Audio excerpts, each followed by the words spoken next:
Hello, everybody, and welcome back to another episode of our Vancouver Canucks franchise mode. So, if you haven't seen the last episode, go check it out. If you remember, we made a trade at the very end. We traded Thomas Vanek, Alex Edler to the Montreal Canadiens. Couldn't think of their name.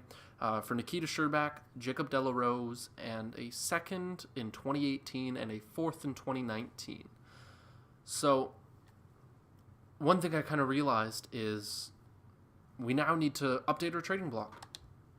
So I figured now would be a good time to include, I think the Sedin twins is who we're going to look for next. We're going to see if anyone's interested in them. I am kind of worried that no one will be at all interested in them, but there is that possibility. Hopefully someone is. Well, like I said, they're going to be a package deal. We're going to package them together and send them off to a team. I mean, if we can't figure out a trade that sends both of them to the exact same team, we're not doing it. All right, so we did that. So I think we're going to simulate about another half month, see if anyone does anything. Maybe we'll look to trade or meddle with the trade block a little bit. Maybe. We'll see. Yeah, so we just lost that game. Kind of expected. I mean, we just traded away one of our top 4 defensemen and one of our top 6 forwards. That's actually a weird thing. Just noticed in the Columbus game there, we won 7-3. And if you look back on a lot of our wins, I mean, there's obviously wins like 2-0 win against St. Louis, but I mean, it's like a 5-4 win against Chicago. What else? There is quite a few low-scoring games, of course, but I mean, there's a 5-4 shootout win against New York.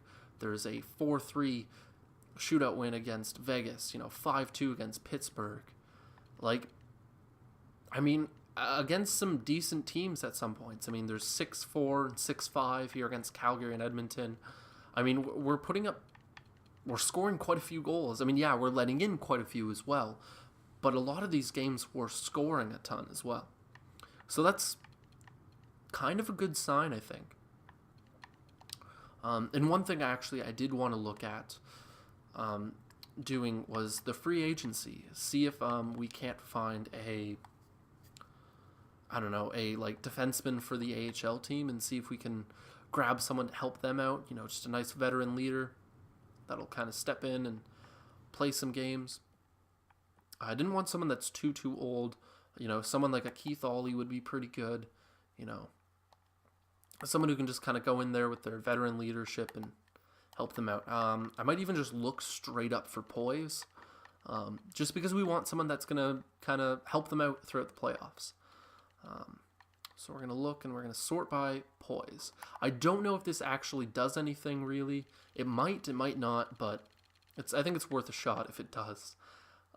So yeah, I think we're going to try Rob Scuderi here. He's got pretty good stats. He'd step in and be probably one of our best defensemen, alongside of Weir Koch, guys like that. And I think that he'd be a good defensive player. I think that it'd work out because he'd be playing alongside of guys like Levy and stuff like that, and he'd be kind of bumping guys like Cyphers down. So Cyphers, who's a 70 overall, would go from our top 4 position in the AHL to our bottom pairing role. So I think we'll do Rob Scuderi. I mean, he's got a lot of history in the NHL. I think he won a couple cups with a couple teams. I think he at least won 1 cup. I want to say with Pittsburgh, or maybe it was LA. I could just be thinking that because of the jersey, but I'm fairly certain he's at least won a cup. So we'll go with $700,000 there. We'll offer him the contract. As well, I wouldn't mind grabbing an extra defenseman, someone like an Aaron Johnson, who will go in and help out in the bottom 6 role there. I think he's played a little bit in the NHL. Yeah, he has, yeah. Oh, yeah. Okay, I'm not crazy. He looked very familiar. Is there really anyone else? Because I wouldn't mind grabbing, like I said, one more guy to just kind of help out. Corey Potter wouldn't be that bad. If we could replace a guy like Jamie Cyphers, and shove in someone like a Corey Potter, someone who has some poise, some veteran leadership. It wouldn't be that bad. He just doesn't have really any other abilities. I want someone who's like 100% better. So we're just going to think sort by overall at this point. See if we can't find a defenseman that'll help them out a little bit more. Yeah. See, this is the issue, is we're going to have to go all the way down if we want like a minor top 4 or minor top 6. We'll go up here, I think, to the best available ones. Like this 74 overall Adam Party would be pretty good. He's got defensive ability. Anyone with any sort of offense. I know this might be a little bit boring, but I like to, especially on a rebuilding team, I like to kind of, set up my AHL team to succeed, especially in the early years when you want, these players to grow. Stuart Percy, Jeff Schultz. Now, we're not really... Oh, I remember this guy. I think I grabbed him in one of the earlier NHLs, like somewhere in and around here. And I think he had like pretty good potential or something like that in one of the games. I'm almost certain of it. I remember grabbing him a couple times, though. I think he was like a high 70s or something like that. I'd grab him for depth. Just for old time's sake, add him. Why not? Because that'll move out McKenny and Cyphers. So, we'll have them as our depth in the AHL. So we're just going to advance a couple days here, see if they signed. I mean, if we don't have enough contract space, it's no big deal. They both accepted. That's perfect. Now I'm just going to go and kind of meddle with the AHL lines. So just bear with me here. All right, I'll be back when I'm all finished. All right, and I'm back. That literally was about 10 seconds. I realized once clicking over these players that maybe I should just... What's he like? Okay. Maybe I should just, sort of set them where the other players that they were replacing were. So I put Sulzer over McKenny, I think that's how you say his name. Probably botching it. And put Scuderia over Cyphers. And also I moved Scuderia up here to the top pairing with Oli Uolevi, Biega, and Weirkoch there. And so, I mean, it's a pretty solid defensive core. The weak spot would be Guillaume Brisebois, but he's in the lineup purely to develop. You know what I'm not too worried about? Our forward group. I think we have a nice group of forwards. I just want to give this team the best possible chance of winning a Calder Cup.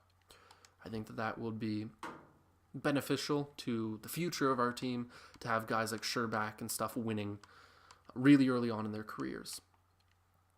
I think we're gonna sim at least to the 31st of January, and see if we can kind of lose a few more games. Edit scouting assignment. We'll do 3 weeks for defensemen. Sammy Gagne and Nick Dowd for a 3rd and a 4th. All right, this is interesting. This is really interesting.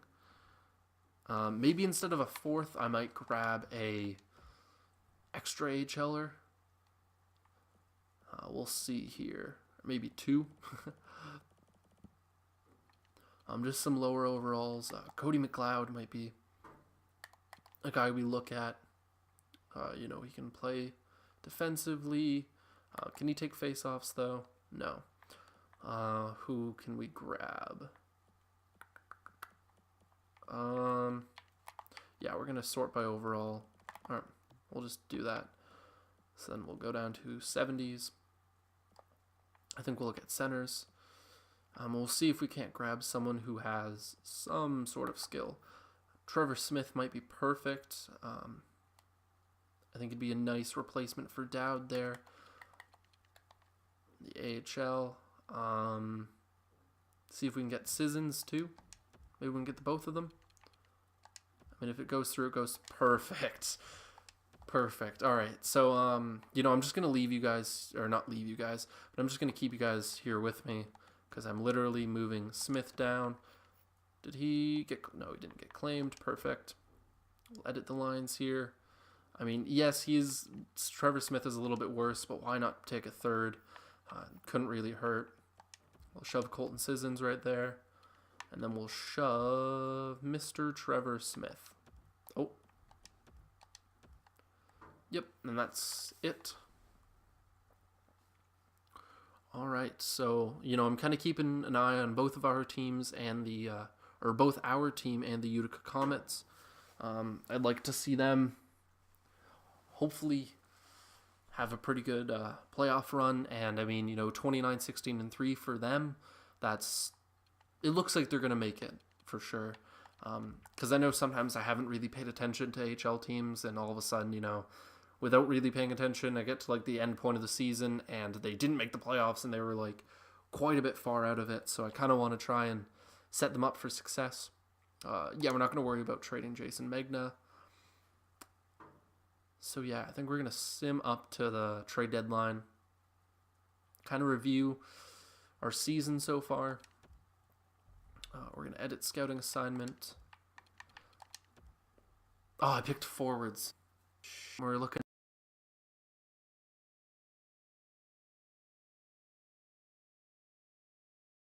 Alright, so that's pretty good. Now we are winning quite a few games, so we're definitely going to want to screw with our with some trades. We're going to check how we are doing so far. We're going to check entire league. Where are we at points wise? We are 1, 2, 3, 4, 5. We're 5th last. Colorado's a couple games in hand on us. We have 1 game in hand on the Leafs.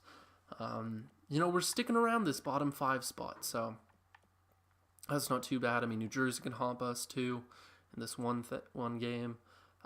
Minnesota would probably be able to hop us in the next couple. So it looks like we're going to hopefully be in the bottom couple spots here. So we'll be in the bottom like 3 or 4. Give us a good chance to win a lottery. One of the 3 lottery picks.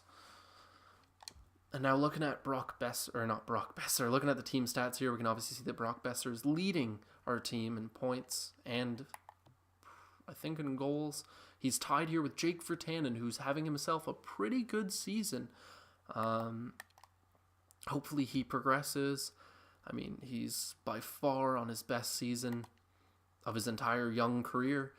Brock Besser's killing it, 45 points in 59 games. We got Berchi here, who's second in our team in points with 36. The Sedins are both doing pretty good, 33 and 32. Ericsson's not doing too bad. He's tied up there with Sedin and Daniel Sedin and Jake Virtanen. Horvat's getting 30 points, so he's not really killing it offensively, but he doesn't have to. Colton Sissons, he hasn't really played much with us, but he's having himself an all right season for a 4th liner. Similar with Brendan Gaunce. Reed Boucher's playing pretty good, 11 points in 20 games. He was having himself a fairly nice little season here. Yeah, I think this team's doing pretty well altogether. Eric Branson, obviously not known for putting up points, and he's not doing that. Goalies, 17 wins for Markstrom, over 7 for Nilsson. Clearly, Markstrom's won the starting job, but a .900 save percentage and a .892 for both Markstrom and Nilsson here. We're not really looking to have bright futures with these 2 netminders, so we're probably going to move them. In the AHL, we're going to do a quick little look at some of these stats here. Burmistrov is leading the team in points with 58. Goldobin has 55 in second. Sherbak 51 in third. Boucher is 44 and 38, but he's obviously in the NHL now. Trevor Smith is putting together a decent season points-wise. Dahlin's not having a bad rookie season here in the AHL. Chaput's doing all right. De La Rose is doing all right. Jason Megna's doing all right. Everyone's doing pretty good. Yul Levy here with 17 points, putting together a nice season. Who else? What about our new acquisitions? Scuderi here has 4 points in 14 games. That's probably an effective playing on the top power play unit, or on the top power play unit, sorry, or so much ice time, but also playing on the top unit. Breezeball here has 3 points in 19 games, not doing too bad for a 64 overall. A player who's not even anywhere near supposed to be in an AHL lineup. And Souls are there with 2 points. I mean, it's to be expected. They're not really supposed to be putting up points. But I mean, the players that we want to put up points are putting up points. The players that we don't really care about aren't. So it's kind of what you expect. Goalies. Thatcher Demko here, 42 games, quite a few over Bachman. 26 wins, 13 losses, 3 overtime losses, with 5 shutouts. He's putting together a very nice season. He's went up to a backup goalie, but he's obviously not going to play in that role just yet. We want to have him see it through down here in the Utica and hopefully win a Calder Cup. Bachman's playing pretty good. I mean, he's doing what he's supposed to do.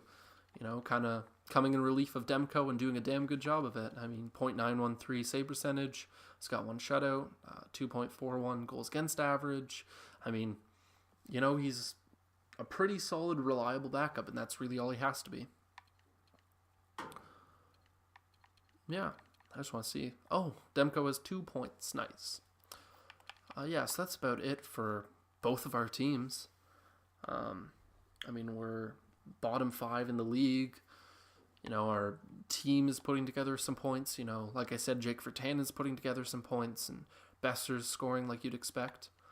Actually, one thing I do want to check quickly is how Besser stacks amongst all rookies. So we're going to go to rookie skaters. Going to go all across the league. Mitch Marner's up there. What? Marner and Matthews are not they're not rookies. That's pretty unfair. I mean, Besser's there with 45 points. He's a few off of Matthews and Marner and guys like that, or Nylander, so that's pretty unfair. I mean, it's the real rookie class kind of is right here and down. I mean, I don't even know if I put Freak as a rookie. Jake DeBrusk's putting together nice points, though. Clayton Keller's doing pretty well. Barzal is as well. DeBrincat is. Hischier is. I mean, we had DeBrincat actually in our Vegas Golden Knights franchise mode, so, you know, it's good to see him putting up some nice points. I mean, especially because he's like a second-round pick like a year ago. I mean, he's putting together a real good season, making all those teams regret passing on him. McAvoy's putting together a nice season. Bjork is. Verona is doing pretty well. Yeah, I figured like you guys might want to see this. You know, Dylan Strome's doing well. That's good to see. Phil Kessel leading the league in points. Behind him is Crosby, Malkin, Ovechkin. Ovechkin's obviously on pace for 50 goals. He's going to surpass that for sure. McDavid's obviously single-handedly carrying the Edmonton Oilers as usual. But yeah, Phil Kessel here, he's probably going to score 30 goals this year. Finally, I mean, I think the last time he scored 30 goals was when he was a Leaf. Yeah, 37 in 2013-14. Man, I kind of miss watching him on the Leafs. He's a lovely guy. I love him. I love Phil Kessel. Sad we had to trade him. Yeah, and the AHL, how does our AHL team actually line up? Some of these players. Kasperi Kapanen's killing it. Oh, Burmistrov is 4th. Nice. Especially for the retired veteran. Goldobin's doing pretty good. Nice. You know, we're kind of sprinkled in and around here. Sherbak. Guys like that, yeah, we're sprinkled in and around here. That's good to see. It's looking up. I think that everything's kind of progressing the way we'd expect it. I just figured, you know, just before the trade deadline to be a good time to look at how our team's doing, you know, look at the AHL, stuff like that. Now, we're also going to look here at scouting. We're going to view this draft class, see if we can find some good, nice gems. Let's see here. I want to get into the draft or deadline next episode. So I'm kind of doing this stuff now. And plus it'd be cool. It's kind of, I want to keep track of this sort of stuff. You know, I want to be able to look at that stuff and look on it like each year, you know, kind of see how the league is going, see if it's realistic, see if we can figure out trends or anything. Rasmus Kupari is apparently going to be a 3rd round pick. I doubt that, but I guess we'll pin him just for the sake of it. This Wendland guy looks pretty good. We're going to pin him. We want to see if we can grab any gems or anything early on. Olofsson, back. Barrett Hayton. Guys like that, you know. It's kind of nothing you wouldn't expect. Ooh, this Jake Chen guy. Huh, we'll grab him. He's a grinder. Wouldn't be too bad for the future. Yeah, there's quite a few good players. Earlier on, I noticed that the scout said that this season was kind of a bad year for rookies, which I don't think is true. I think that this upcoming draft class is going to be really good.